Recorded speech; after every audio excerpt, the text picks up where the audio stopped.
হারিয়ে যাওয়া শিল্প বলা যায়, যে এখন এই যে লোকজ বিভিন্ন শিল্প, ছৌ নৃত্যের নাম আমরা শুনেছি, কিন্তু এই যে মুখা নাচ, এই নাটকের মধ্য দিয়ে নতুন করে জানলাম। এবং জেলার শিল্প রাজ্য জুড়ে, দেশ জুড়ে ছড়িয়ে পড়ছে, এটা তার জ্বলন্ত নিদর্শন এই নাটক। ভীষণ আনন্দ পেলাম, খুব ভালো লেগেছে। খুবই ভালো লাগলো। প্রত্যেকের পাঠ খুবই ভালো, যেন একটা জলজান্ত ছবি আমরা উপভোগ করলাম। আমি এই দিনাজপুরের এই জায়গাটা আমি গিয়েছি আর কি। মুখাগ্রামটা আমরা ঘুরে এসেছি, মহিষবাথান মুখাগ্রাম। আমার পিসির বাড়ি ওখানে। আমরা এই কয়েক মাস আগে মুখাগ্রামে গেছিলাম এবং ওখানে মুখোশ তৈরিটা একদম সামনে থেকে দেখেছি। সেটাকে যে তুলে ধরা হয়েছে, ওই শিল্পীদের ভীষণ দুরবস্থা। তো আজকে যে সেটা একদম রাষ্ট্রীয় লেভেলে গেছে, তার জন্য আমরা খুব আনন্দিত যে আমি মালদার মেয়ে, যে দিনাজপুরের একটা জিনিস আসছে সবার সামনে, এটা আমার খুব ভালো লেগেছে। আমি অনেক নাটক দেখি, কিন্তু এরকম সুন্দর একটা জমাটি জিনিস এবং আমাদের পুরনো জিনিসটা ফিরে এসেছে।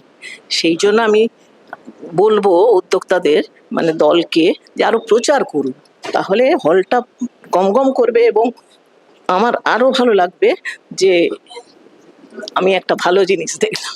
মাস্ক ডান্স হিসেবে আমরা পড়েছি যে মুখোশ নৃত্য বা মাস্ক ডান্স, যে মধ্যবঙ্গের যে একটা সংস্কৃতি, সেই সংস্কৃতি কিভাবে শহরে অর্থাৎ কলকাতায় প্রবেশ করছে, তার একটা জ্বলন্ত নিদর্শন এই নাটক। অত্যন্ত ভালো লেগেছে। লোকশিল্পকে বাঁচিয়ে রাখতে গেলে এই ধরনের নাটকের খুবই প্রয়োজন। এক কথায় অনবদ্য, এক্সেলেন্ট। সবার অভিনয় খুব ভালো, মঞ্চ, লাইট, পোশাক, সত্যি এমন একটা বিষয় নিয়ে নাটক যেটা মানে আমরা চিন্তা ভাবনা করতে পারি এবং গম্ভীরা সম্বন্ধেও জানতে পারলাম অনেক কিছু। এর থেকে ভালো অভিনয় কিংবা কমপ্লিট এটা খুব কম দেখা যায়। অসাধারণ, অপূর্ব একটা অভিজ্ঞতা এবং অনেক কিছু জানলাম, শিখলাম। আমি অ্যাকচুয়ালি প্রথমবার নাটক থিয়েটার দেখলাম, তো ভালো লেগেছে। নাটক মানেই হলো রঙ্গমঞ্চের উপরে একটা ভাঙাচোরা জীবনকে ফুটিয়ে তোলা। সেটা অনেক সার্থকভাবে প্রত্যেকবার করে। তো সেইটা নিয়ে বারবার ছুটে আসা, ভাঙা রঙ্গমঞ্চকে কিভাবে সাজিয়ে তুলতে হয় অনেক একমাত্র পারে। নাটকটা দেখে সত্যি খুব সুন্দর লাগলো। সকলের অভিনয় এত অনবদ্য আর খুবই প্রাণবন্ত লাগলো। প্রত্যেকটা চরিত্র খুব সুন্দরভাবে ফুটিয়ে তুলেছে এই নাটকে। আনন্দ দিল আমাকে। এটা আমাদের পুরুলিয়া ছৌ নাচকে পুরোপুরি মানে আমার দিক থেকে আরো স্বীকার করছে যে ওদের যেরকম পুরুলিয়া যেমন ছৌ নাচ, মেদিনীপুরের মুখো নাচ খুবই ভালো লাগলো। অনবদ্য, প্রত্যেকটি চরিত্রই খুব সুন্দর। আর আমরা এর সঙ্গে আরো পেলাম দিনাজপুরের মুখা নাচ, যেটা আমরা দেখিনি, সেটা এই রঙ্গমঞ্চে দেখতে পেলাম। প্রত্যেকের চরিত্রই খুব ভালোভাবে ফুটিয়ে তুলেছেন, অনবদ্য, প্রাণবন্ত, খুব ভালোভাবে উপলব্ধি করলাম। ভালো লেগেছে, আমি আজকে প্রথম দেখলাম, এজন্যই খুব ভালো লেগেছে। গানগুলোও ভালো করেছে, ভাল লেগেছে। এতটুকু মিস করেনি, ভাল লেগেছে, খুব সুন্দর লেগেছে, মানে অসাধারণ লেগেছে। এ আর বলার কিছু নেই। যারা নাটক ভালোবাসে তাদের পক্ষে তো মানে একটা খুব সম্পদ।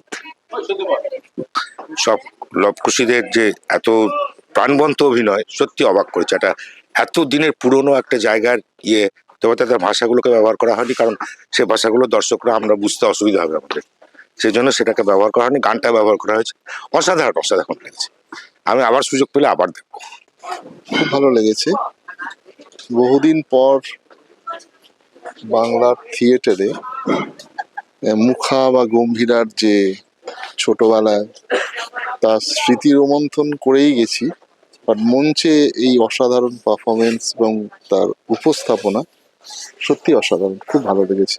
অভিনয় তো খুবই ভালো, গান, কম্পোজিশন, লাইটিং অসাধারণ, খুব ভালো লেগেছে।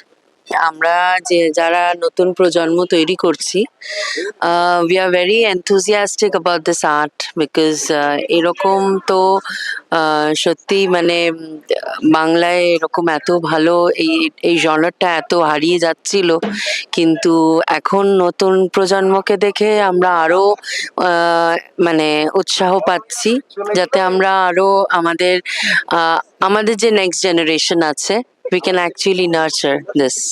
This is very, very, very, very, very encouraging for us.